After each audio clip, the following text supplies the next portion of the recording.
Bonsoir à toutes et à tous. Bienvenue à notre réunion de prière et de lecture du 28 juillet 2022.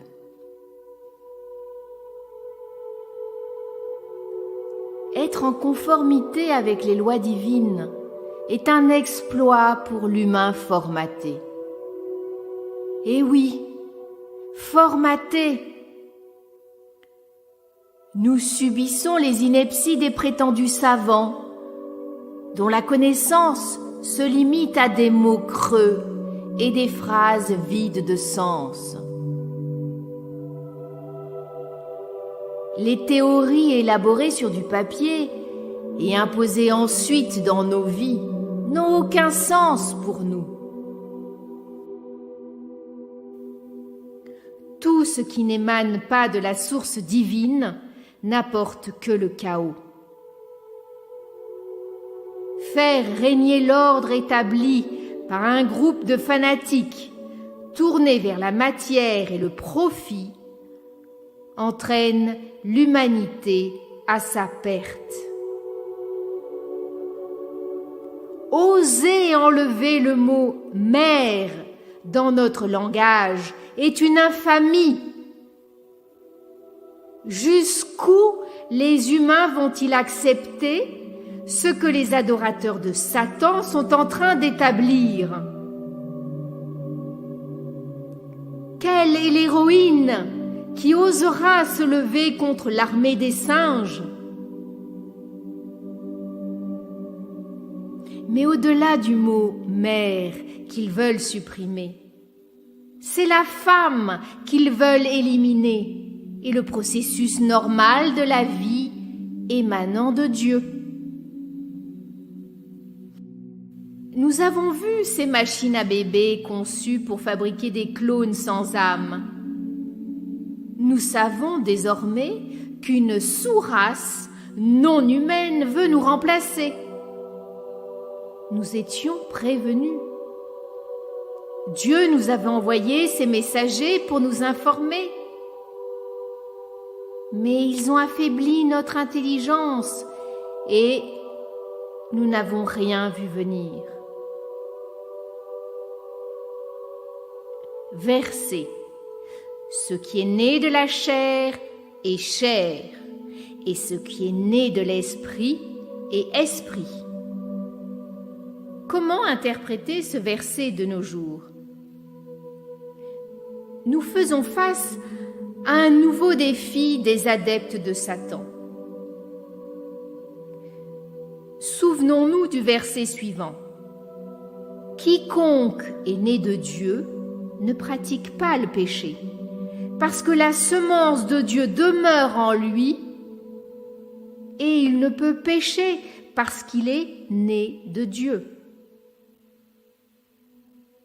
Nous ne pouvons pas leur ôter leur cœur de pierre et le remplacer par un cœur d'amour. Nous qui savons, devons nous débarrasser de tout ce qui nous pousse dans des désirs contraires à ceux de l'esprit. Il nous faut donc marcher selon l'esprit afin de ne point accomplir les désirs de la chair. Amen.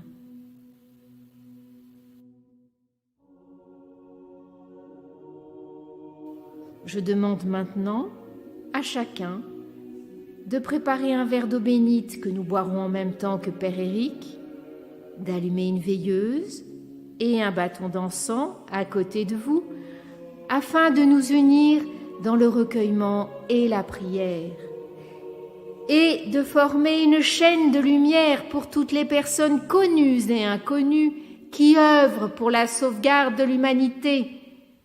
Par ce fait, sont les guerriers pacifiques de Dieu. Merci et bonne réunion.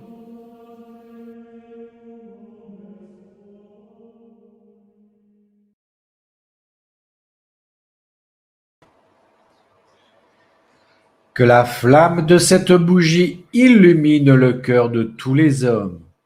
Amen.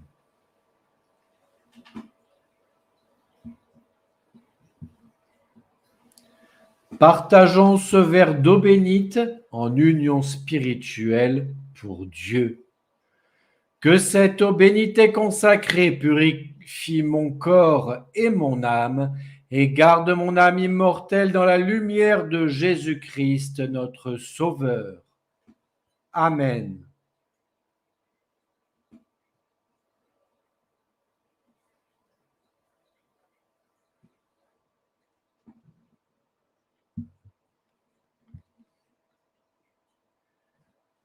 Prière.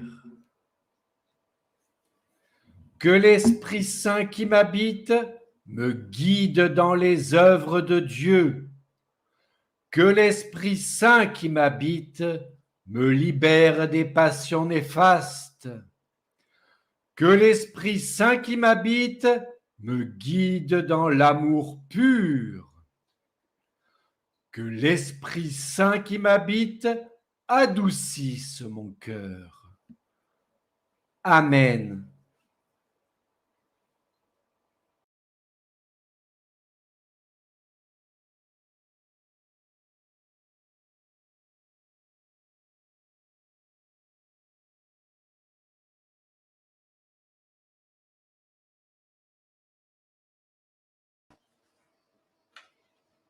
Lecture et prière à réciter le soir et se signer.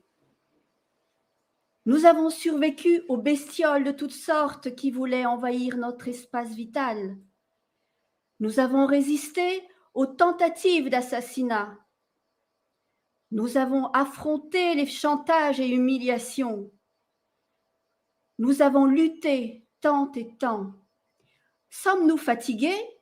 Non. L'énergie divine qui nous anime ne faiblit point. Nous sommes des guerriers pacifiques de Dieu. Nous sommes ses ambassadeurs humains. Prière. Ombre rampante de la nuit des temps, vade retro Satana. Non-humain halluciné, vade retro Satana. Esprit putride qui convoitait notre âme, vade retro Satana. Esprit non formé qui vampirisait les créatures de Dieu, vade retro Satana. Ainsi soit-il.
texte et supplique.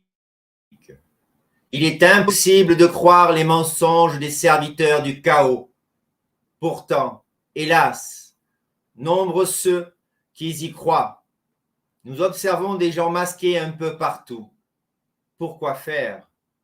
Il a été dit et redit que ces muselières ne servaient pas de protection.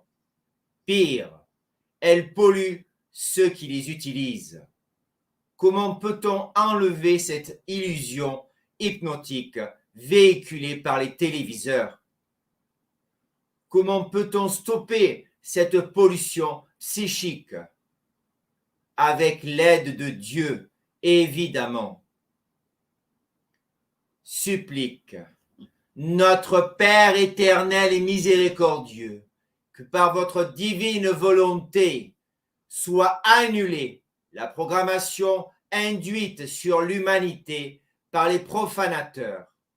Père céleste, je vous supplie d'envoyer votre force rédemptrice sur l'humanité entière.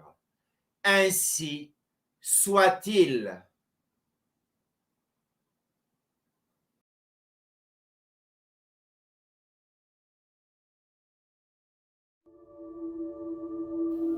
Vous, les anges, vous, les archanges, ainsi nommés par ceux qui, en ces temps lointains, ont transformé la réalité pour soumettre l'humanité. Vous, les anciens, vous, les dieux, étiez-vous donc si proches qu'ils vous ont éloignés? Le livre des hommes est rempli de mensonges. Où donc te caches-tu, toi, la vérité? Nous observons en ce présent la démolition de cette civilisation. Certains en sont contris, d'autres ne voient rien. Des tempêtes aux ouragans, la terre est ravagée. D'incendies destructeurs, la terre est brûlée. De grêle, de neige, de pluie, la terre est nettoyée. Ouvrez donc les yeux, vous qui dormez. Les parasites affolés cherchent à s'enfuir. Pour aller où? Pour faire quoi? Dévoilez la vérité, vous qui dans l'ombre nous dirigez. Montrez la réalité, vous qui les combattez. Ne laissez point le temps des kaléidoscopes effacer ces données falsifiées. Amen.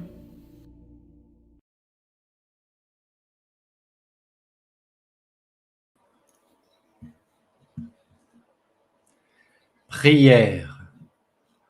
Vous tous qui êtes morts dans le péché, pauvres âmes ballottées au vent des purgatoires, vous tous qui avez quitté ce monde sans repentance, tournez votre regard vers la lumière.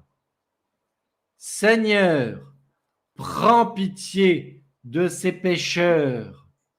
Jésus, Maître vénéré, tourne ton regard vers nos frères défunts qui ont oublié ce qu'est l'amour. Seigneur Christ, chasse les démons qui s'approchent d'eux. Seigneur Christ, que ta puissance céleste dirige ces âmes perdues afin de les rectifier dans les lois cosmiques et ontologiques. Amen.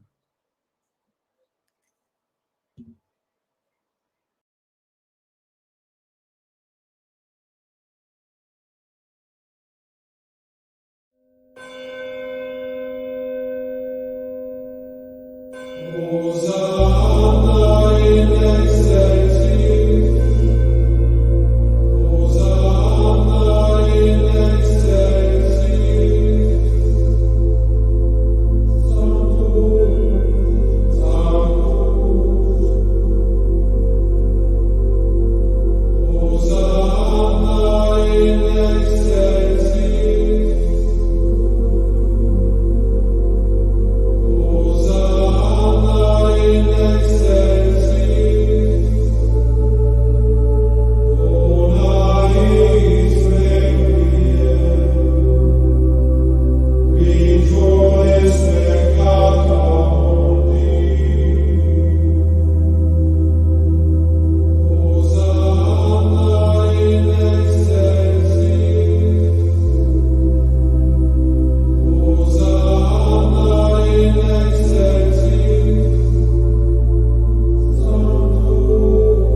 Texte et prière. Nous avons appris, grâce aux médias, que les bébés morts du venin noir étaient incinérés dans les cliniques et hôpitaux où leur mère les avait mis au monde. Ainsi, ces bébés non baptisés sont expulsés dans les limbes. Entre l'enfer et le paradis, ces âmes deviennent des proies faciles pour les démons. Prière. Ô Marie, Maman céleste, que par ta grâce et ton amour soient libérées toutes les âmes des bébés morts sans baptême. Ô Marie, que ta compassion les arrache des limbes de la mort et que leur âme puisse briller au paradis. Amen.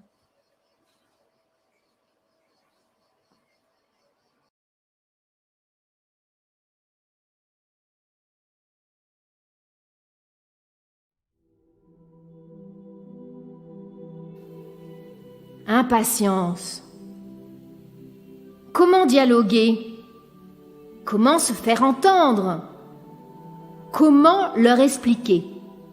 Comment?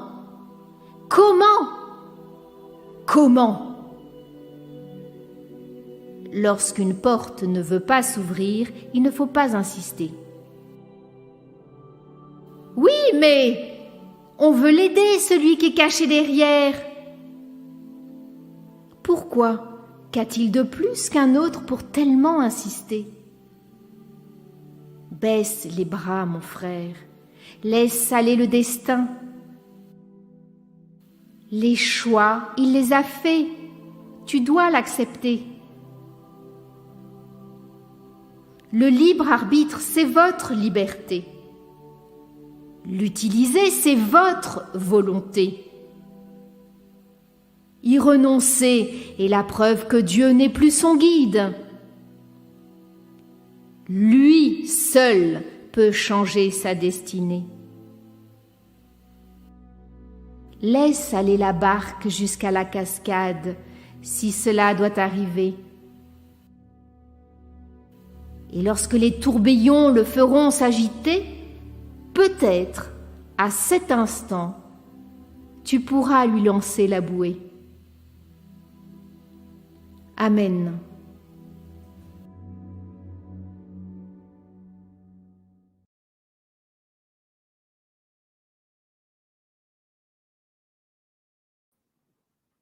Exorcisme. Moi, Padre Bruno, j'appelle à mon secours les guerriers célestes pour m'assister au cours de cet exorcisme. Que tous les saintes et les saints m'assistent et veillent sur vous également. Au nom du Père, du Fils et du Saint-Esprit. Amen. Au nom de Jésus le Christ, que toutes les créatures maléfiques soient chassées du plan terrestre. Fuyez, ennemis de l'humanité, que vos mensonges vous bloquent la gorge, que vos poumons manquent d'air. Je vous chasse, esprit immonde, humain dégénéré, non humain, vampire occulte, au nom de Jésus le Christ. Disparaissez définitivement des lieux que vous polluez. Effacez-vous à jamais de nos villes. Quittez le corps des victimes empoisonnées.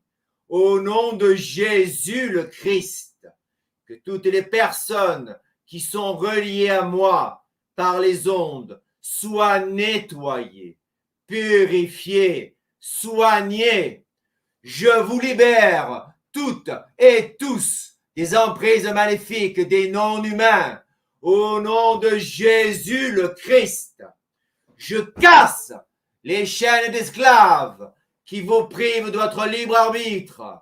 Cela est dit, cela est fait sur la terre ici-bas et dans les cieux, par la volonté, le pouvoir et la puissance de Jésus le Christ. Ainsi soit-il.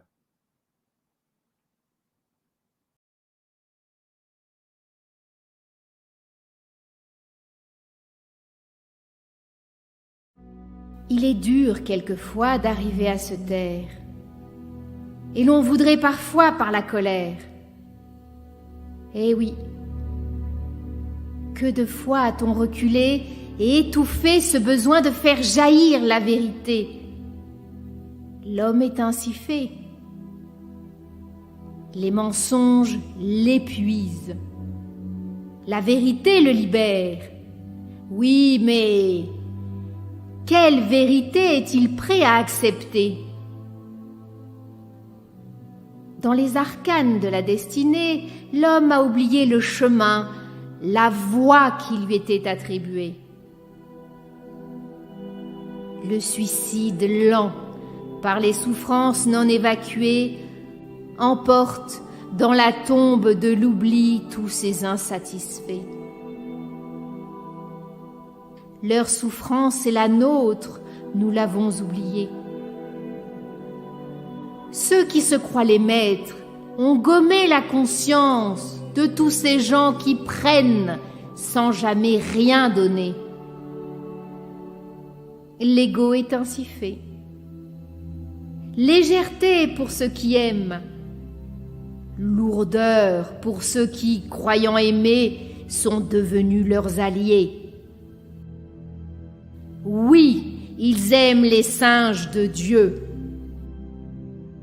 Et par leurs accointances aux coutumes barbares des non-humains, ils détruisent ce monde. À nous tous, fils de Dieu, il était pourtant destiné. Amen.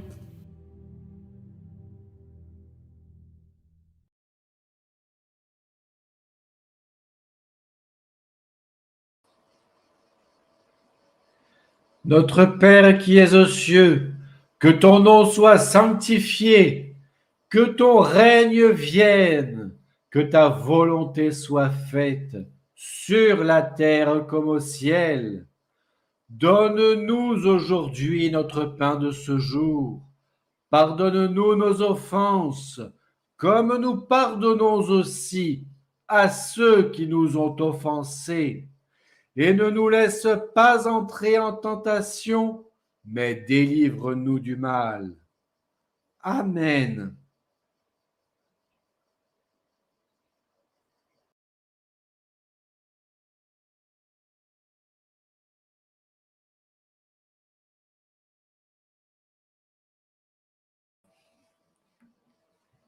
Je vous salue Marie, pleine de grâce. Le Seigneur est avec vous.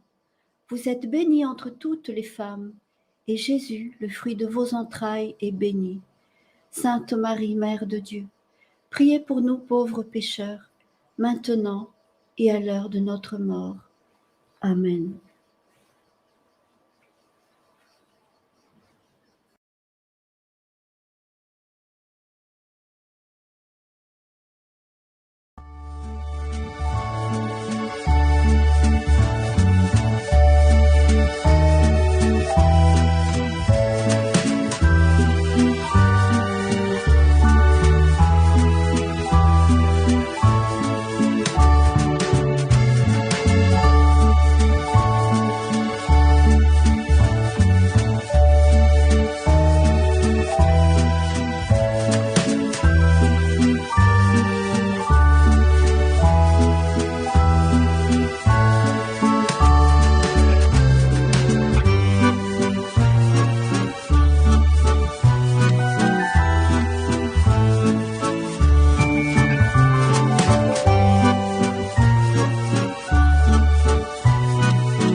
éléments des classes inférieures de la société doivent être amenés à un contrôle total, c'est-à-dire doivent être mis à la rue, placés sous un joug et assignés à un devoir social à long terme depuis le plus jeune âge, afin qu'ils aient une opportunité de se poser des questions sur la propriété de la matière.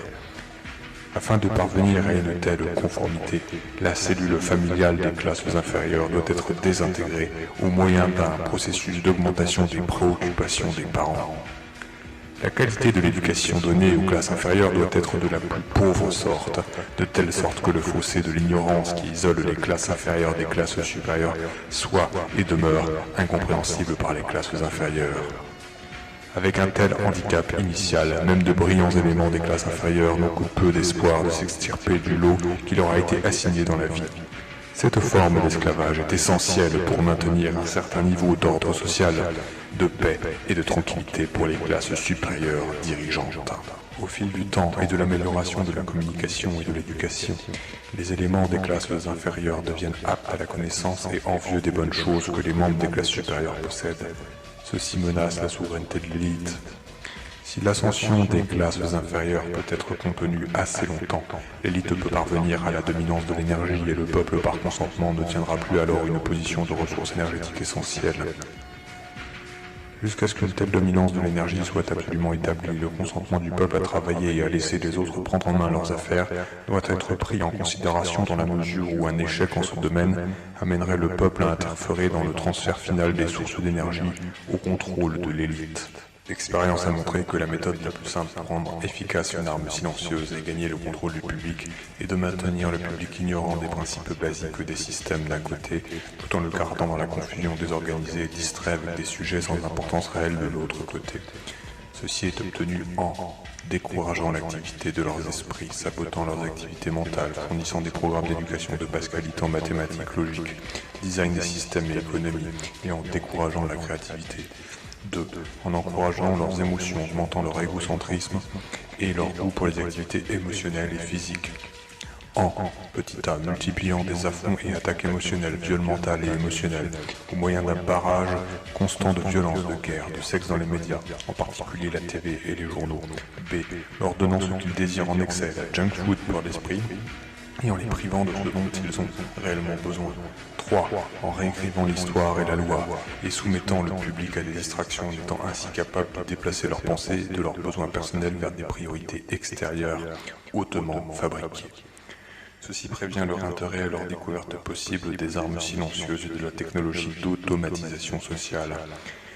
La règle générale est qu'il y a un profit dans la confusion. Plus la confusion est grande, plus le profit est grand. Ainsi, la meilleure approche est de créer des problèmes et ensuite d'offrir des solutions.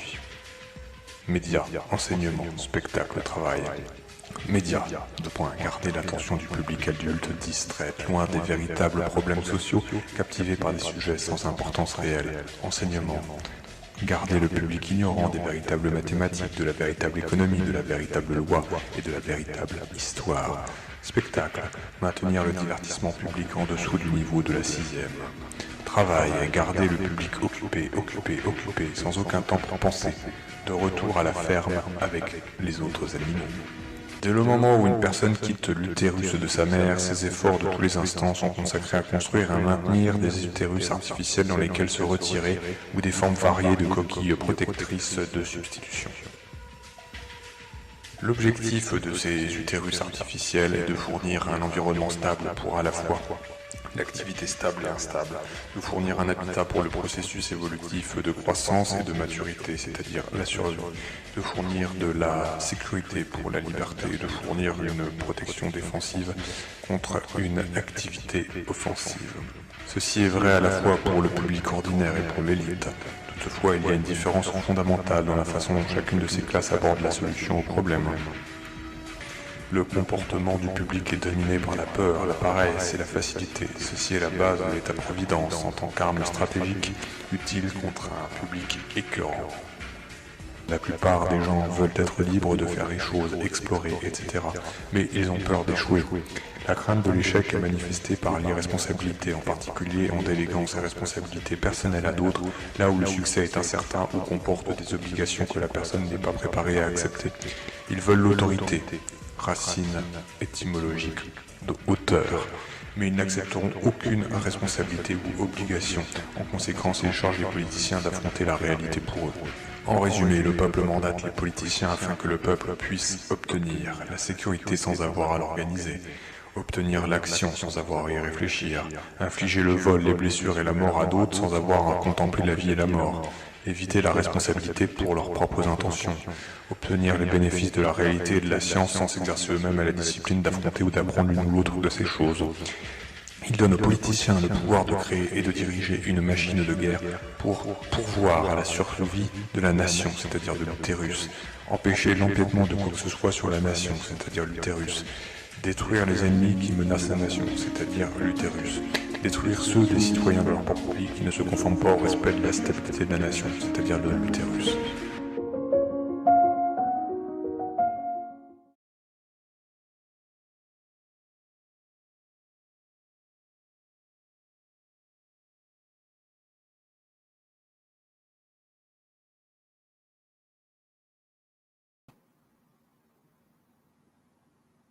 Mes chers amis, le film d'horreur continue, le suspense continue. Où va le monde? Un jour, on est dans l'espérance, le lendemain, on désespère. C'est ce que j'entends en confession. Alors, que se passe-t-il réellement? Nous pouvons constater certains événements lorsqu'ils ont lieu près de nous, mais pas ceux qui se passaient des milliers de kilomètres. Pourtant, ces stress répétés sapent le moral des familles. Stop! Laissez faire les soldats de Dieu. Le plan des pourvoyeurs du mal est stoppé. De nombreuses arrestations ont eu lieu. Il vous suffit de consulter les réseaux. Bien sûr, certains groupes belliqueux sévissent encore. Mais l'incohérence des propos est un signe de la désagrégation de leur système de gouvernance. Alors, que va-t-il se passer encore? Du calme, patientez, préparez-vous aux démolitions de certains monuments. Cela sera choquant pour de nombreuses personnes. Mais pour un homme encore plus grand, ce sera une fête. Enfin, tous ces lieux sataniques, ces temples du mal, vont exploser. Leurs tunnels et habitats souverains et souterrains vont disparaître. Réjouissons-nous, réjouissons-nous. Cela arrivera plus vite que vous ne le pensez. On nous conseille d'acheter des radios CB. N'attendons pas trop longtemps pour le faire. Cela nous permettra de rester en contact lors de la transition. Nous avons beaucoup de travail de nettoyage et repentance à réaliser. Ne perdons pas de temps. Chassez toute pensée négative. Chassez la colère. Ne nourrissez pas les fantômes et les ghouls. Osez dire que vous aimez, que vous les aimez à vos proches. Et surtout, priez pour les ignorants et les victimes. Nous resterons ensemble pour la deuxième partie de la vidéo. L'union fait la force, que Willana nous a préparée. Nous lui devons bien ça. Bonne semaine, dans l'amour et la compassion de notre maman céleste. Je vous bénis, toutes et tous, au nom du Père, du Fils et du Saint-Esprit, ainsi soit-il.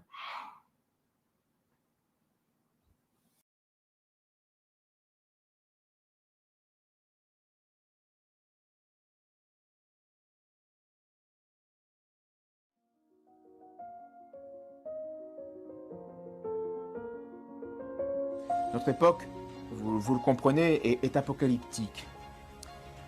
Et les chrétiens doivent comprendre qu'ils revivent aujourd'hui l'agonie du Christ, c'est-à-dire l'heure où la puissance des ténèbres a un certain pouvoir sur le corps du Christ, pour le faire souffrir et même pour le faire mourir physiquement. Eh bien, ce sont les chrétiens qui sont le corps mystique du Christ. Et ils reproduisent, eh bien, ce mystère de l'agonie se reproduit aujourd'hui. Aujourd'hui, ceux qui s'efforcent de rester droit, fidèles au Créateur et de restaurer la société sur des bases saines, véritables, eh bien, sont traités comme des gens anormaux, ou même des malfaiteurs, ou comme des anarchistes. alors qu'ils combattent les suppôts de Satan qui sont installés au gouvernement. Les bons sont dénoncés comme des gens séditieux, par les séditieux eux-mêmes qui tiennent les pouvoirs publics. Ils sont condamnés comme menteurs par les menteurs eux-mêmes qui font les lois, et ils sont poursuivis comme perturbateurs de l'ordre par les fauteurs même du désordre. Et enfin, ils se dressent même contre ces bons, eh bien, l'aveugle routine et le conformisme des paresseux et des lâches qui sont la masse plus nombreuse. Bref, le père du mensonge enlève de plus en plus aux hommes le discernement et la sagesse. C'est bien, et cela est apocalyptique, et cela se réalise par une permission divine en raison du péché des hommes qui ont voulu Mammon et pas Dieu. Alors politiquement, ce n'est pas à moi de dire ce qu'il faut, ce qu'il faudrait faire. Mais ce que je peux et ce que je dois dire, c'est ce qu'il faut faire religieusement et moralement. Et ainsi, je préparerai les bases les plus saines possibles pour une restauration politique. Plus que jamais, eh bien, il faut faire notre salut. Et plus que jamais, notre salut est dans l'application des consignes apostoliques, celles des apôtres. Se détacher des créatures pour s'attacher au Créateur. Car, disait saint Pierre, nous n'avons pas ici-bas de cité permanente, mais nous cherchons celle que nous devons habiter un jour. Plus que jamais, notre salut dépend de l'application des consignes du Christ, qui disait « Qui aime sa vie, la perd, mais qui va haïr sa vie en ce monde, la garde pour la vie éternelle. Qui renonce pas à cause de moi à tout ce qu'il possède, ne peut pas être mon disciple. » Le détachement des créatures, l'adhésion au Créateur. Que sert à l'homme de gagner l'univers s'il vient à perdre son âme? Et qu'est-ce que l'homme pourra donner en échange de son âme? Qu'est-ce que l'homme pourra donner en échange de son âme?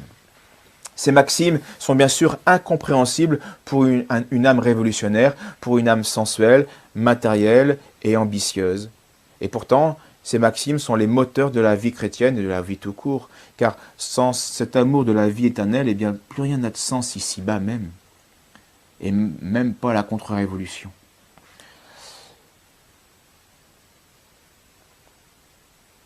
La vocation chrétienne est donc de participer à la victoire éternelle du Christ, mais pas seulement, mais seulement après avoir goûté la défaite et la mort temporelle.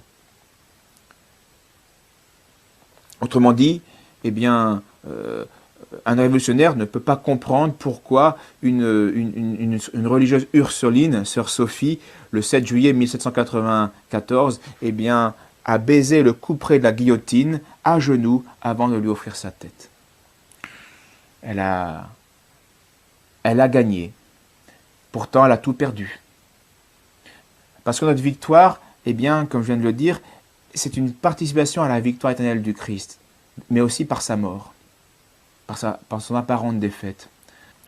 Oui, c'est pas parce que notre fin temporelle, naturelle, nous serait révélée ou que notre défaite politique est avérée ou prophétisée qu'il faudrait avoir peur ou surtout cesser le combat et encore moins ne plus servir fidèlement sa famille, sa patrie et son Dieu. Les républicains peuvent donc bien nous guillotiner, comme en 1789, les francs-maçons peuvent bien nous emprisonner, certains juifs peuvent bien nous déposséder, certains musulmans peuvent bien nous décapiter, etc. Mais rien ne nous empêchera de suivre le Christ crucifié, et ensuite d'être glorifiés par lui et avec lui. Et c'est là que réside notre victoire. Car ici-bas, le temps passe et finira pour tout le monde. Tous nous finissons dans une planche sous terre. La vraie vie, c'est après. Ici, c'est une préparation. C'est un exercice. Un exercice pour aimer Dieu. Nos ennemis temporels, donc, ne nous priveront jamais de notre victoire qui est d'un autre ordre. Même si le combat doit être temporel aussi. La victoire, notre victoire est d'un autre ordre. Notre victoire consiste à souffrir pour la vérité. Mon honneur s'appelle fidélité. Et à mourir pour elle. Donc notre victoire n'est pas d'ici-bas, en soi. Et plus nous approchons de la fin du monde, plus le combat contre, je cite l'Apocalypse, le grand dragon, le serpent ancien, celui qui est appelé le diable et Satan, le séducteur de toute la terre, eh bien plus ce combat sera une lutte douloureuse. Satan et ses suppôts, dit l'Apocalypse, feront la guerre à l'agneau, le Christ. Mais l'agneau les vaincra parce qu'il est le Seigneur des seigneurs et le roi des rois. Et ceux qui l'accompagnent sont les appelés, les élus et les fidèles. Mais avant cela, l'Apocalypse nous dit que Dieu a concédé à l'Antéchrist de faire la guerre aux saints et de les vaincre. Et il lui fut donné autorité sur toute tribu, tout peuple, toute langue et toute nation. Bref, c'est le mondialisme qui se met en place.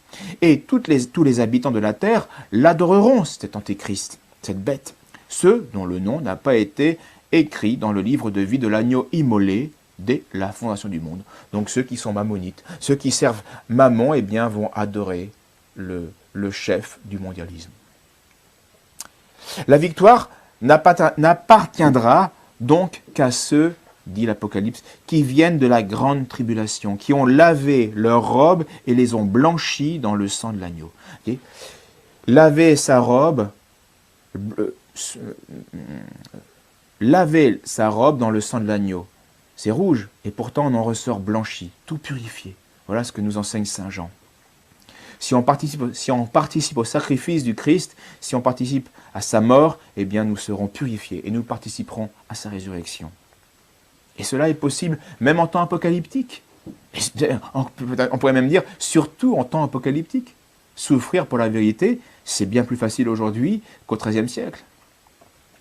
Je conclus donc et je désire insister sur cette vérité qui seule peut nous donner le courage de continuer le combat pour Dieu contre ses ennemis, qui sont Satan, le monde, donc ses suppôts, les francs-maçons, les ammonites, nous avons dit, il y a les sionistes, il y a des juifs, il y a les hérétiques, il y a les schismatiques, il y a les infidèles, et il y a aussi nous-mêmes, ne nous oublions pas, par la triple convoitise, par la luxure, le matérialisme et l'orgueil, eh bien nous sommes des ennemis de Dieu, si nous ne sommes pas les vainqueurs de ces passions vicieuses. Et pour conclure, je m'appuierai sur une remarque de Don Guéranger. Il remarque tout d'abord que le temps du retour du Fils de Dieu coïncidera ici-bas, bien sûr, avec un redoublement des fureurs de l'enfer. Les chrétiens, dit-il, fidèles, auront à subir non seulement les assauts des fils de ténèbres, mais aussi les défaillances des enfants de lumière eux-mêmes, sur le terrain des principes, par leurs atermoiements, par les transactions et l'humaine prudence de prétendus sages. Ces faux chrétiens pratiqueront une politique de concession, oubliant que la défense des droits de l'Église ne saurait consister dans l'amoindrissement ou la dissimulation des vérités qui font la force et la beauté de l'épouse, donc de l'Église. Bref, ces chrétiens, dit Don Guéranger, déplairont aux yeux du Seigneur en se conformant au siècle et en cherchant une adaptation impossible de l'Évangile avec un monde déchristianisé. L'utopie de Vatican II vient de là, et voilà pourquoi Vatican II est satanique. Parce qu'ils veulent une adaptation qui est impossible entre l'Évangile et un monde déchristianisé. Un monde qui ne veut pas du Christ, un monde sans le Christ. Un monde qui rejette le Christ. Il n'y a pas d'adaptation possible. Il y a un combat, il y a une confession, il y a le martyre.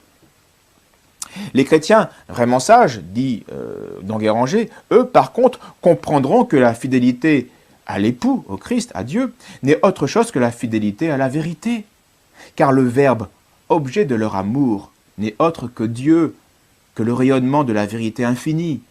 Leur unique soin sera donc toujours de se rapprocher du bien-aimé par une ressemblance plus grande avec lui, c'est-à-dire par une reproduction plus complète du vrai dans leurs paroles et dans leurs actes.